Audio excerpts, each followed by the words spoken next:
When Eddie hit the big time, nobody played like him.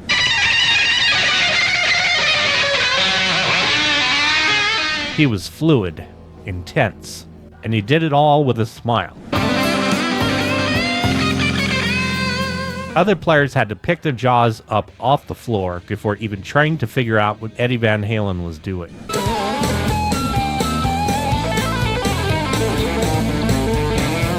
Yet he'd been doing this for years, just nobody saw him coming. That is, until 1978. Promo copies of Van Halen 1 were being played in record stores across the nation. When Eruption blazed over the speakers, everybody dropped what they were doing and just stood there.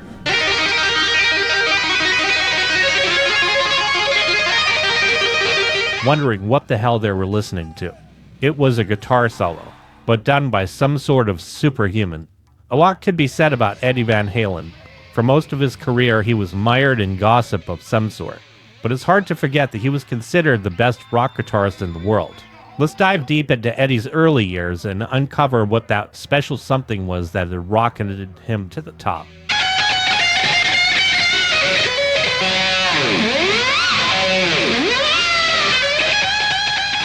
Like, subscribe, thank you. Born Edward Lodewijk Van Halen in Amsterdam in 1955, Eddie was the son of Dutch and Indonesian parents. His dad, Jan, was classically trained on the saxophone, clarinet, and piano. His mom, Eugenia, was born in Indonesia. Music ran deep in Eddie and Alex's bloodline. Both Eddie Van Halen and Alex Van Halen endured a lot of bullying in their homeland because their parents were biracial.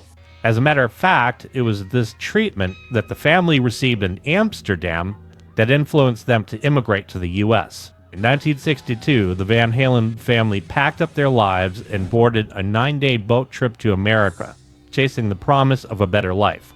When they settled in Pasadena, California, Jan took up work as a janitor and dishwasher. At night, he would moonlight as a musician in order to make ends meet. The whole family lived in a rented room in the house of another family. Neither Eddie or Alex spoke a single word of English at that time. Eddie had described his first day in school in America as absolutely frightening due to both the language barrier and the fact that immigrants really were not very welcome during that time. Both of the Van Halen brothers started very early in music. In elementary school, Eddie and Alex formed their first group called the Broken Combs. This lineup had Alex Van Halen playing sax, Eddie Van Halen on the piano, a couple of their friends, the Hill brothers, Brian Hill on drums, and Kevin Hill on a plastic guitar. An ambitious lineup, this band even had a guy named Don on the second saxophone. They would jam out in the lunchroom at their school playing originals such as Rumpus and Boogie Booger. Eddie and Alex were trained to both become classical pianists at an early age. Eddie always struggled with learning how to read music, but he had an amazing ear, and as a result, he won a bunch of local piano recital contests. Eddie and Alex also got into rock at an early age, digging tunes by the Beatles and the Dave Clark Five. Alex started out playing guitar, and Eddie was on the drums. Eddie would play Alex's little flamenco guitar to no end. Alex would be hanging out with friends and get home and catch Eddie on the guitar. And here is where we get a glimpse of Eddie's early mindset. He practiced all the time. He would sit on the edge of the bed with a 6-pack of Schlitz malt balls. His brother would leave the house at 7 to party with friends, come back at 3 o'clock a.m., and there would still be Eddie sitting there with that guitar. He studied the work of Jimmy Page and Eric Clapton intensely, and that went on for years. It became apparent really quick that Alex was better on the drums and Eddie was better on the guitar, so of course they ended up swapping. When he was 12 years old, Eddie had saved up for his first electric, a Teisco Del Rey for $100. And that first incarnation of what was to become Van Halen was Eddie and Alex's band, which they had named Genesis. Conflicting stories exist as to whether or not they named their band after the Genesis that we know, or whether they changed their name after they discovered the existence of this band.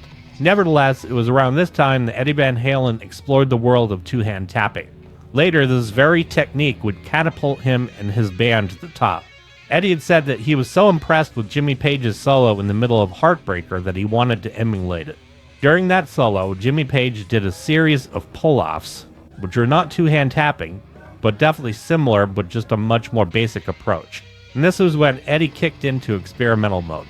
Here's where the story gets a bit wonky. though Genesis had Steve Hackett as their guitar player. Steve was already doing two-hand tapping in the early 70s. What makes it more interesting is the fact that the tapping line Stevie is playing in this example sounds a whole lot like what ended up becoming Eddie Van Halen's Eruption.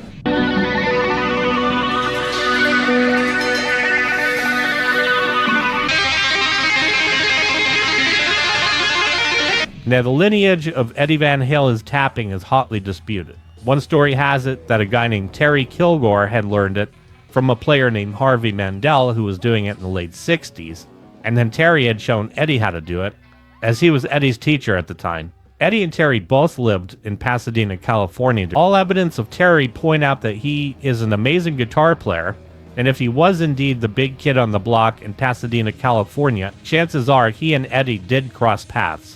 Eddie had always maintained that he was 100% self-taught, but if you get a couple of guitar players together, they are bound to teach each other something. Now, the next incarnation of Van Halen was called the Trojan Rubber Company.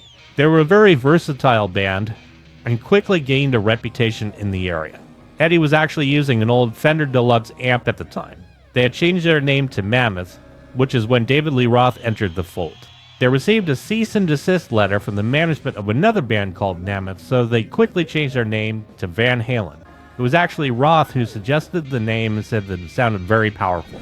Dennis Travis, who was their original bass player, recalled in 1974 when Van Halen played at a high school dance, they were really cocky. They had an opening band. Roth and Eddie would sneak backstage and unplug their Marshall amps one after another. The opening band couldn't figure out what the hell was going on and eventually gave up. Roth, at that point, would run out on stage shouting to the audience how the band couldn't cut it, but never fear because Van Halen is here. It was in 1974 that Eddie Van Halen's famous Frankenstrat came to be.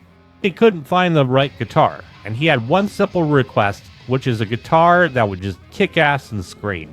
The body was basically a Strat copy from Boogie Body's factory, and it cost $50. And this body was from parts that they would pretty much consider throwaway parts because they were just too visually unappealing. And that's how Eddie was able to get the deal. He then bought the neck for $80. He got some bicycle paint from the Schwinn bike shop and put strips of tape on it, painting over the tape to give it that characteristic striped look. Eddie wired it all together himself, but had difficulty getting the neck and middle pickups to work.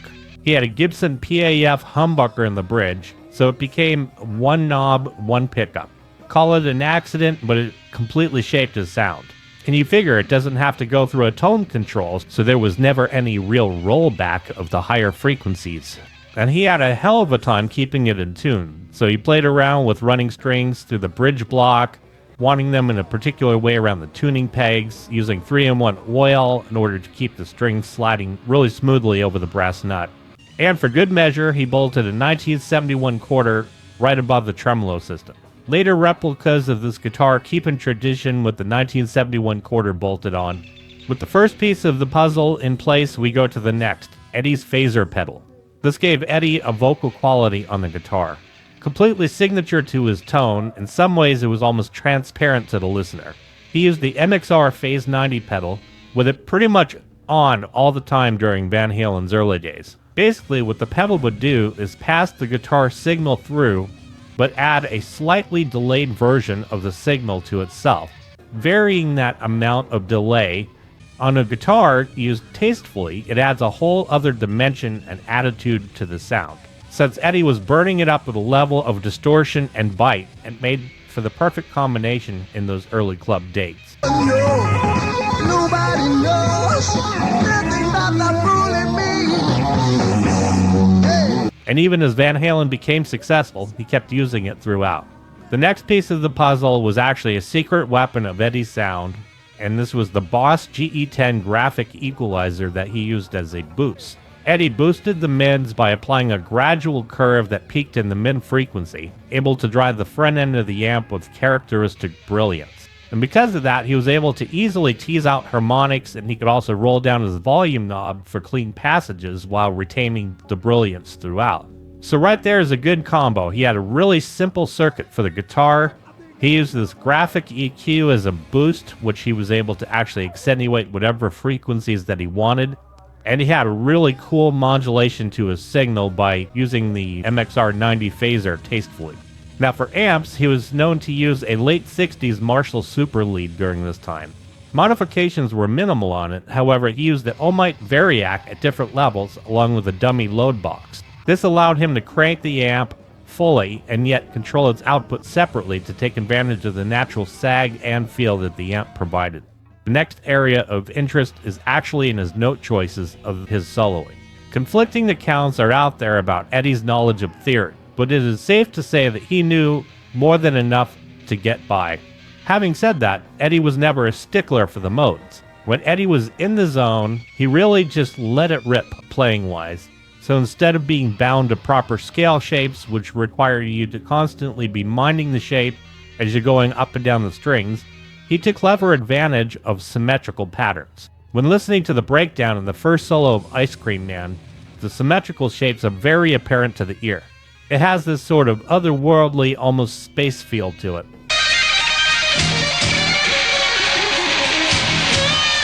You didn't hear that much with other guitar players for the most part, when they were either kicking out pentatonic or playing nicely within modal shapes, or when they swung for the fences, they went for full-on chromatic. Eddie, on the other hand, used these symmetrical shapes to his advantage because it automatically had tension and resolution built right into it. For instance, on his famous lead run on I'm the One, it starts off with 3 notes perfectly in key, and then as he goes up the strings, they get a little further and further out until he passes the G string, where he finally resolves it perfectly back in key again and lands on the E. This is a brilliant display of tension and resolution, all within the course of about a second. Later on Van Halen 2, on Someone Get Me a Doctor solo, he takes these symmetrical shapes and continues to move them up, cleverly going in and out of key, but to the listener, because of the symmetry of the shape, it all just simply works.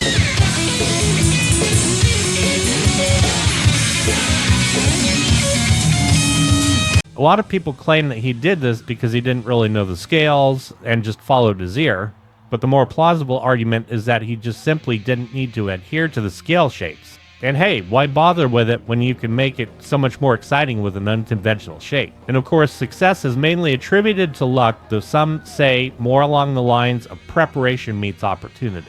In Eddie Van Halen's case, they're able to secure a record deal, and by that time the entire band was so well prepared for having paid their dues on the local circuit. They were really a bunch of veterans by the time their first album came out, and during the old club days, people took them for granted. Listening to their old gig tapes, you could hear people all drunk and carrying on while the band is playing on, and David Lee Roth was trying his best to keep people engaged in between songs. We're playing dance music for people who like to party tonight, and we get loose. We said, no sense trying to be high class and play nonsense. Meanwhile, Eddie's playing had already developed to that world-class sound that we have all come to know, but people didn't seem to really understand what he was doing back then. The next area of focus will be on Eddie Van Halen's rhythm playing. He had a lot of groove and a lot of swing. He was very solid and focused and was able to weave in complex parts and have them all completely locked in with the groove.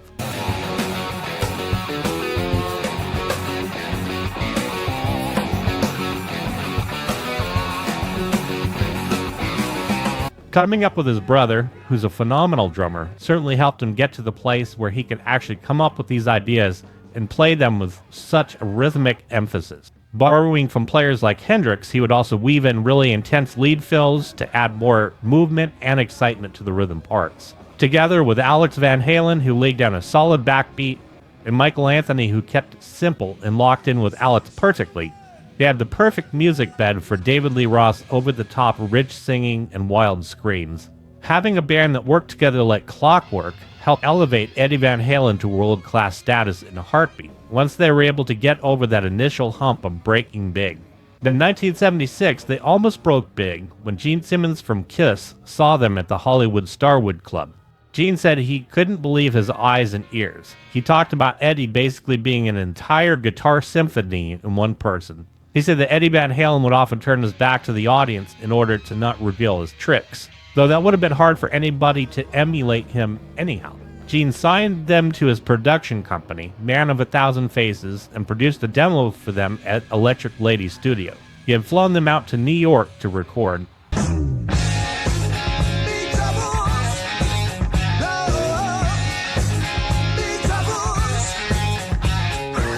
Gene said the most powerful thing they ever did was House of Pain, erupting from 0 to 60 in a second. Simmons was really psyched about the group, but he couldn't get Bill Aucoin or Paul Stanley interested. He really wanted to have Kiss help Van Halen and have them signed and taken on tour. Even though that fizzled out, it was just a matter of months before Warner Brothers would move in and pick the group right up. To Van Halen, it was just another gig at the Starwood, but little did they know their lives were about to change forever.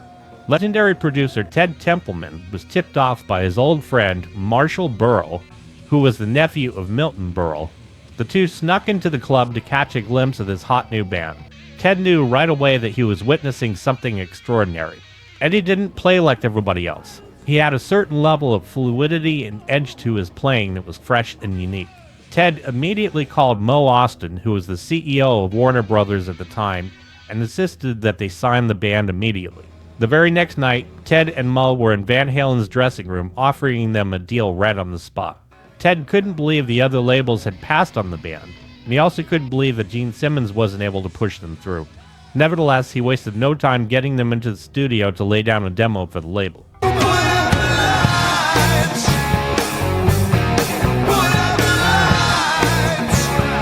It wasn't that tough to get Warner Brothers to sign them, though, because Ted was already the vice president of the company as it was.